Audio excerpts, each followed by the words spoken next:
Welcome to The Source, where we combine the headlines with in-depth conversations with the newsmakers themselves.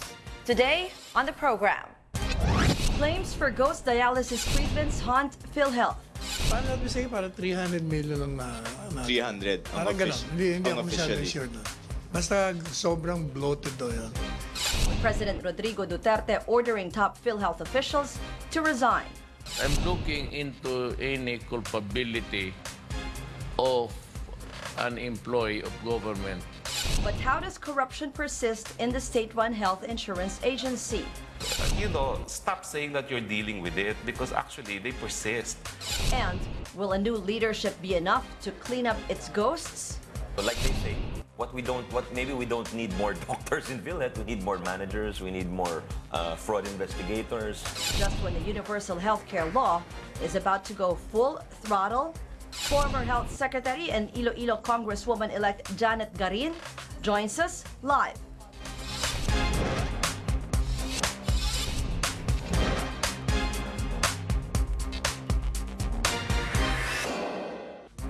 Thank you for joining us. Sitting in for Pinky Web, I'm Ruth Cabal.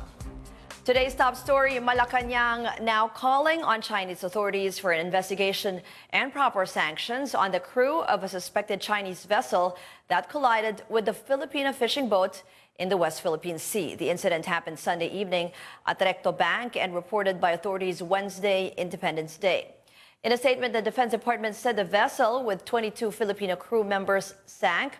Authorities say the Filipino vessel FB Gimver 1 was anchored when it was hit by the Chinese vessel. The foreign vessel immediately left the area, abandoning the Filipino fishermen. A Vietnamese fishing vessel in the vicinity rescued the fishermen. In a statement, presidential spokesperson Salvador Panelo says the act of abandonment by the Chinese fishing vessel is uncivilized as it is outrageous. He adds, regardless of the nature of the collision, common decency requires the immediate saving of the crew of the Filipino vessel that sank. Panelo also says concerned Filipino agencies are now providing assistance to the Filipino crewmen who were rescued. He thanks the crew of the Vietnamese vessel that saved the Filipino fishermen. Meantime, Defense Chief Delfin Lorenzana also condemns what he called a cowardly action of the Chinese vessel. He said this is not the expected action from responsible and friendly people. Lorenzana also called for diplomatic steps to avoid a repeat of the incident. And the former Health Secretary hopes that President Rodrigo Duterte will once and for all end the corruption issues and what she calls fraud virus hounding the Philippine Health Insurance Corporation, or PhilHealth. She also believes that non-implementation of drastic reforms and infighting within PhilHealth allow anomalies to thrive in the state-run health insurance agency. So how do you solve a problem like PhilHealth?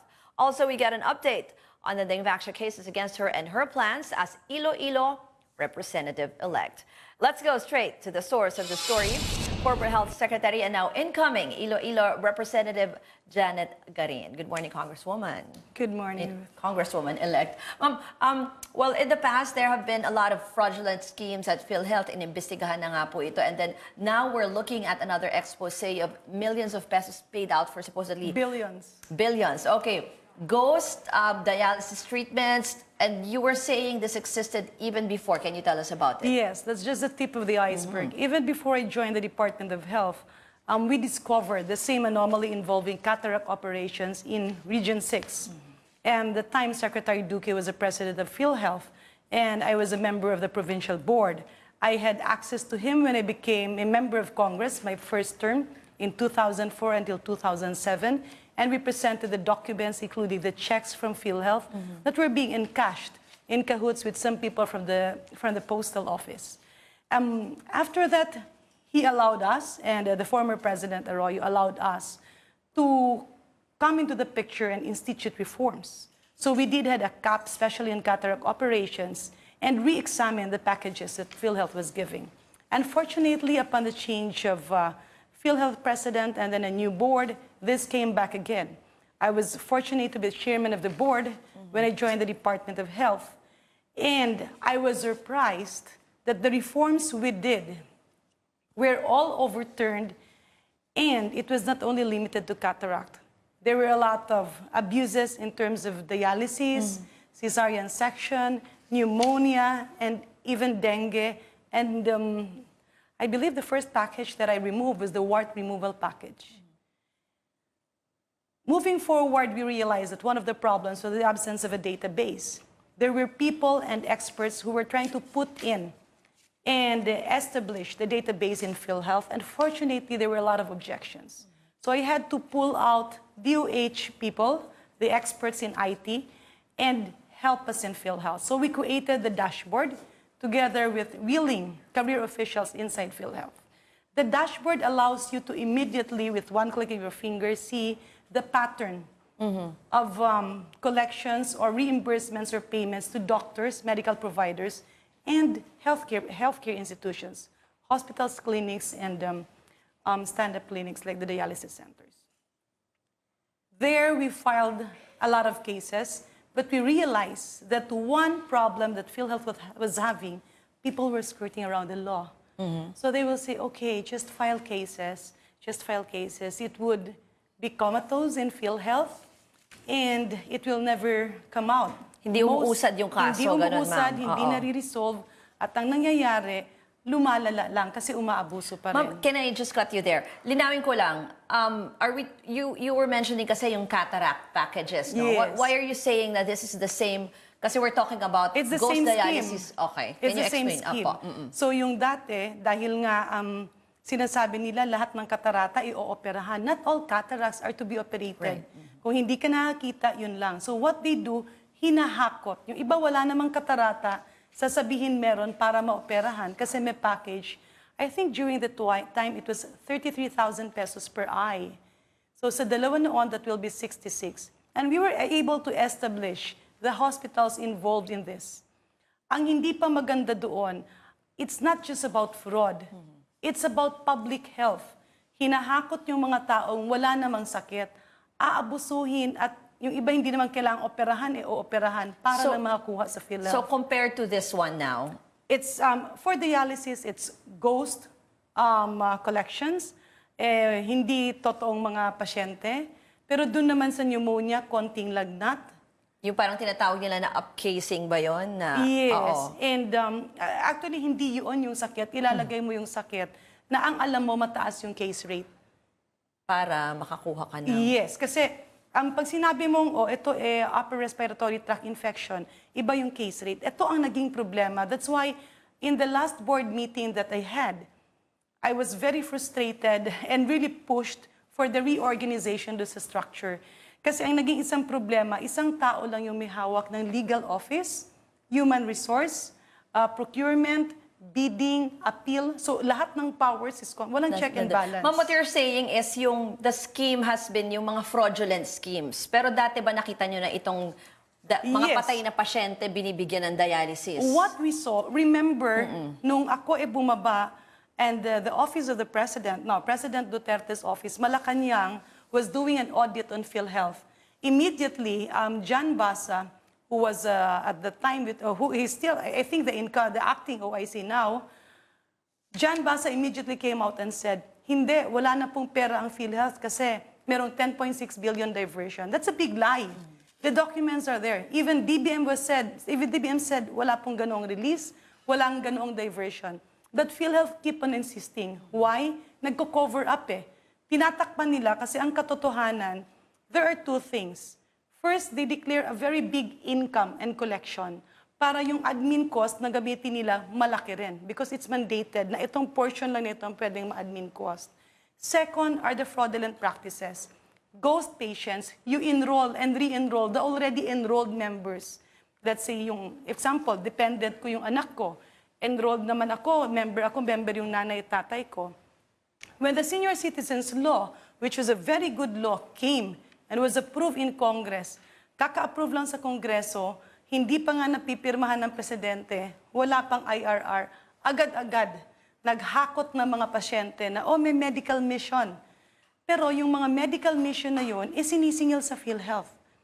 Tuwang-tuwa naman yung mga pasyente na bibigyan ng pagkain, bibigyan ng pamasahe, pero magkano ang kinokolekta sa PhilHealth using their names? Unfortunately, the bigger problem there is you deplete Yeah. the funds of PhilHealth na kung magkasakit, just like in cataract, nung bumabalik yung mga pasyente kasi may complication, wala na silang pondo. Yung parang follow-up nila. Ma'am, so you're saying there's possible collusion or yung involvement talaga ng PhilHealth officials and employees. Pero sagutin niyo po yan pagbalik natin. We'll be taking a short break. This is The Source on CNN Philippines. Stay tuned.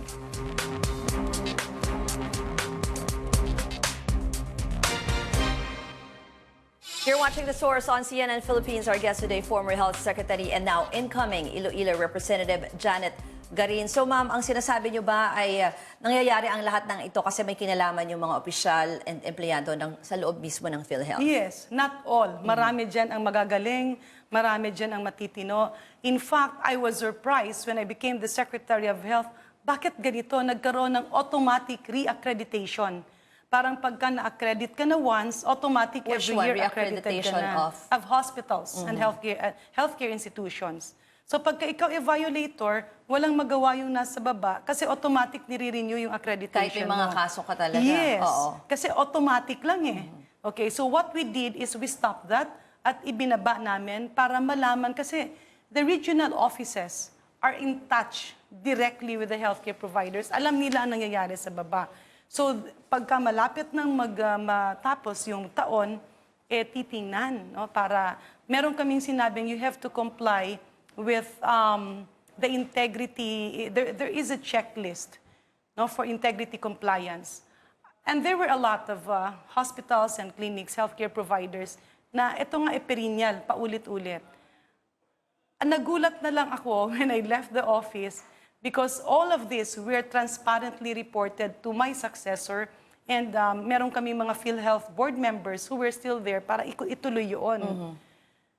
Nagulat na lang kami na yung mga opisyal, the officers who will refuse to accredit a perennial violator, hinahanapan ng mali.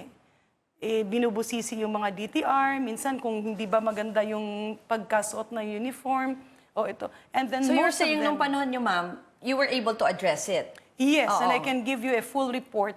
How? But then, Yung mas masusi nga, yung pagtingin niyo dun sa no, accredit- what we did Okay. is, di ba ang sabi ko kanina, papatagalin kasi ang sasabihin nila, o sige, filean nyo kami ng kaso. And then how okay. long? Hanggang ubos na yung pera, ganun pa rin. So what I implemented was a stop payment scheme. And I earned a lot of enemies. Natural yan at tanggap ko yan because that's part of leadership. Stop payment means pagka may red flag ka, automatic, hindi ka babayaran ng PhilHealth. So anong gagawin mo? Gugustuhin mong ma-resolve agad yung kaso. And we can show the exact figures. Magkano ang biglang bagsak dun sa collection.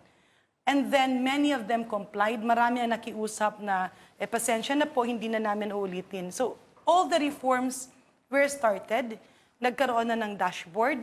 It was supposed to be continued. We don't know why. Kagaya noon, merong mga suspended and tinanggalan ng accreditation. Pinalitan ito ng fine. So parang, o sige, magbayad ka Magbayad na ng na lang, minimal oo. fee. Magkano naman yung fine na yon vis-a-vis sa nakukuha Nakuha sa... nila. Ma'am, you're talking about dashboard. Ito ba yung data computerization? Or... Yes. Kasi ang sinasabi ngayon nung isang whistleblower dun sa dialysis center, yung supposedly ghost dialysis treatment, this is actually what they used para mas mapadali yung pagkubra nila. Can we listen to the testimony of yung whistleblower? Proseso po niyan is magpa-file lang po siya na magpa-file sa PhilHealth. It's either 2 times or 3 times a week sa PhilHealth para po makaklaim ng benefit galing sa PhilHealth na hindi po nalalaman ng family ng pasyente. Hindi po malalaman ng ating ahensya, ng PhilHealth, kung patay na po ang pasyente. Sa ganun po, ang facility po ay pwede pong mag-charge sa kanila sapagkat sa portal po lalabas po na naka-yes pa po ang benepisyo ng pasyente. So he's talking about yung portal. Actually, that's what made it different. easier for them. That's Okay. different. The dashboard that you were saying was in terms of finances. Ibig Okay. sabihin, makikita mo doon, ito yung, let's say, last 5 years, every year, how much was PhilHealth reimbursing or paying for pneumonia? How much was PhilHealth paying for dialysis? So kung kunyari nung nakaraang taon, 1 billion ang inubos mo for pneumonia, biglang on the next year, naging 4 billion. So suspicious yung biglang Suspicious yun. pagtaas. So Oo. titignan mo, ano yung what are the specific hospitals? if you will allow me in the coming days, maybe it's still in my computer, I'll try to check. We can demonstrate na dun kami nagkaroon ng basihan na, ito yung mga hospital na magugulat ka, ang liit-liit, minsan Biglang 10-bed, tumaas. 20-bed hospital. Ang laki-laki na nire-reimburse, bigger than the hospitals here. Another thing is makikita mo doon yung bilis ng the total, yung collection na dinideclare. Let's say, for example, PhilHealth will declare an income of 10 billion. Pero kung titingnan mo doon, yung actual cash na pumapasok, hindi naman 10 billion. So parang bakit ito yung dinideclare nyo, ito lang, and then we saw a very inefficient collection. If my memory recalls me right, it was only around 31%. So bakit hindi ito nasisingil? And then, bakit maraming members ang nililista nyo at sasabihin yung automatic enrolled sila, pero hindi naman natin alam saan sila nanggaling? So anong punot dulo po ng problema sa PhilHealth? Well, fraud was committed before. Cataract ang pinagsimulan. Nagkaroon ng Seacrest report, tinignan kung paano ito ginagawa. Reforms should have been instituted. During your time, reforms, you're saying? We did. Okay. But even when I was in Congress in 2006, doon ako katok ng katok. Duque was the PhilHealth president during that time. Pero cataract lang yon. Ngayon lumala na. What is the problem? It's the fraud virus that is rooted inside. Every time a new president is appointed, a new board is appointed, and a new Secretary of Health assumes office, linalapitan. So in sweet talk, hindi sinasabi yung totoo, they're giving false reports. Kasi when they were presenting reports to me, I told them, I'm really sorry, but I do not believe in your report. So I want to talk to the directors, and I want to retrieve the documents, and I will be bringing in people to audit. Tingin nyo ba yung sinasabi nila parang meron daw mafia sa loob ng PhilHealth? Yes. Oo. We have an organizational, briefly lang kanina you were talking about kasi yung powers centralized sa isang, sabi nyo centralized sa isang grupo. So we're looking at yung organizational chart ng PhilHealth, medyo maliit pala siya. So at tingin nyo ba it's still the same? I have a copy. It's still the same. Sorry, and hindi ko lang siya makita. yung mafia. But basically ganito, before I stepped down as chairman of the board, transition na yon. Papasok na yung mag-June na, papasok, I think that was last week of June. Yung legal office, siya yung may hawak ng accreditation, siya may hawak ng arbitration, siya may hawak ng appeal. That alone, walang check and balance. Moreover, may control pa sa human resource, may control pa sa bidding and procurement. This was not in the PhilHealth law that we passed because I was, the advantage I had was I know the amendment to the PhilHealth laws and I know the laws being passed because they came from Congress. Kaya pagdating doon, sinasabi nila, ito yung IRR. Sabi ko, alam nyo, hindi naman pwedeng ilagay sa IRR yung wala sa batas. So we had to reorg that and it was a bloody board meeting on the last day. Nagkaroon ng iyakan, nagkaroon ng sigawan, and people asked me, Ma'am, do we have to do this? This is our last day. We're leaving office. And I told them, no. We have to do this, and I have informed Secretary Ubial, who was my successor at that time, because if we don't do this, mahihirapan silang gawin ito kasi bobolahin ulit yung mga bagong opisyal na papasok. Yun nga sinabi nyo, papalit-palit, pero there's just one They keep group. on mutating. Yeah, there's just one group who's trying to control initially, it. it was a small or- group, and it became bigger and bigger and bigger. Parang if you can't beat them, join them. Sino to? Why? If there will be an investigation, the documents will all be there. We can Like submit PhilHealth all the officials, documents. the hospital Yes. from private hospitals. It's collusion. Of sino-sino, ma'am? Can you name? I mean, Yeah, I would opt to give exact offices and let the investigators, meron na namang direktiba, it can all be traced in the documents. like, ano nga po, kunyari, from government agencies, private, Well, meron from talaga mga pharma, nasa whatever. loob. Sa loob ng You can PhilHealth. identify the departments involved. Government agencies. Yes, it's within PhilHealth. Within PhilHealth. Yeah. Ilan po- Pareho na lang nito, no? Magtataka ka. We did the stop payment para hindi nila gamiting rason yung pagkatagal-tagal ng ating legal process. But on top of that, I stopped the automatic accreditation and allowed the annual review of the accreditation. So maraming recommendation yung sa baba, sasabihin nila, Ma'am, hindi ito pwedeng ma-accredit. These are the specific violations, documented at that. Biglang i-overturn ng presidente ng PhilHealth. So nagugulat kami. So we realized that one of the problems there was that people on the grounds, the career officials, and the real reformists inside have a cordon sanitaire. They're not being given access to the board and the PhilHealth president. And you should have a Secretary of Health. Of course, I am looking forward to Secretary Duque to really put his foot forward. Kasi alam niya ang totoo eh. I had a briefing with him before he assumed office. I told him it was a difficult task, and he was a member of the board when I came in What's as your challenge chairman. to Secretary Duque? At the present time, if it is true that the members of the board will be tendering their resignation per instruction per directive from the president, it would be best, my 2 cents worth of advice, it would be best for Secretary Duque to concurrently head the PhilHealth. For the meantime, that the president will be appointing a new board because he was a former PhilHealth president. He is the Secretary of Health now. We have submitted the documents and proof of fraud to him before. We can resubmit that. And he has a very important asset. We have a president now whose political will is beyond description. Hindi na siya mahihirapan. During our time, every time we have reforms, ang daming powers na umaakyat sa taas. Napapatawag kami, but then we continued with the reforms. Why? Because we were confident we were not doing anything wrong. Okay, we'll be taking a short break. This is The Source on CNN Philippines. Keep it with us.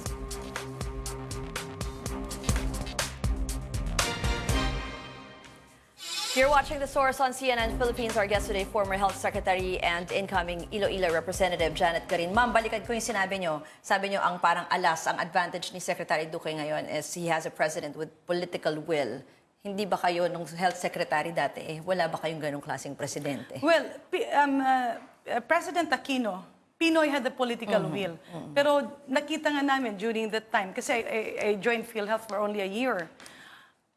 Gagawan mo pa lang ng reforms, nahahanap mo pa lang yung mga papeles, pinupull out ko yung dokumento, meron ng mga tatakbo kay Presidente at magsusumbong, gagawa-gawa ng kwento. They will even go to media and concoct stories that I am incompetent, they will demonize me, they will demonize the people I am working with, kasi nga gusto kaming ihinto.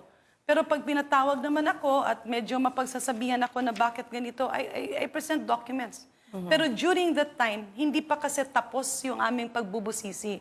Andun pa lang yung, no, sir, my point is this, I saw the presentation, I don't believe in the figures, I just want to look into it. Dig deeper. Wala pong mali doon. And kung meron pa akong makita, I will submit the report. Should PhilHealth be abolished with all these controversies? No, because we need it. It's the health insurance office that the Filipino people need. However, you have to put in qualified and competent people and immunize it from politics. Why? Minsan kasi, yung nailalagay sa board, akala nila pang medical mission yung PhilHealth. They do not understand risk pooling. They do not understand adverse selection. Risk pooling, ibig sabihin, yung pera ng PhilHealth, you cannot say that it's government's fund. Kasi yan, pera yan ng mga miyembro ng PhilHealth. You contribute so that when you get sick, there's a certain money that you can pull out, insurance. But then many of the people that go and meddle in PhilHealth do not understand the insurance mechanism. When my successor assumed office, the first announcement is said, lahat ng mga may hirap, libre ang check-up, libre ang gamot, pati pamasahe, bibigyan kayo ng PhilHealth. Ma'am, as incoming Congresswoman, would you push for amendments to the PhilHealth law? Definitely. Or even to the universal health care? The universal health care, when it was being discussed, I was very vocal, reaching out to Senator JV, that time sa iba na maganda yung batas, but it will not deliver what it is meant to deliver dahil ang paglalagyan nating opisina has a big problem in the first place. So, isususpend muna, amendments, anong plano niyo po? Because it's still a law with no IRR, kung ano pa yung pwedeng, there should be accountabilities. And many people inside, some of the job of PhilHealth can be outsourced. Let's say yung collection. Bakit napaka-inefficient ng collection? At hindi namin maintindihan that dashboard showed us this is not the payment that the whistleblower was saying. The dashboard showed us that the 1-year contribution, ang daming bungi. So I had 2 problems and we proposed solutions. We started solving it. These were what I coined as blind payments and bungi-bungi collection. Kasi parang napaka-imposible naman. Like we saw big companies at bungi-bungi ang remittance ng mga empleyado. So we saw that there was a mismatch between Short the... na lang, anong number 1 amendment na gusto mo for the PhilHealth law in pagpasok mo as Congresswoman? You Running have out to have of time. criminal Okay. accountability Which for those means- involved in fraud. Okay. We have to put back the stop payment scheme and institutionalize it. Okay. There should be specific, kaya nga hindi lang admin liability, criminal liability for those involved. Okay, thank you very much to former Health Secretary and now incoming Iloilo Representative Janette Garin. Thank you for joining us here on The Source. I'm Ruth Cabal. You're watching CNN Philippines.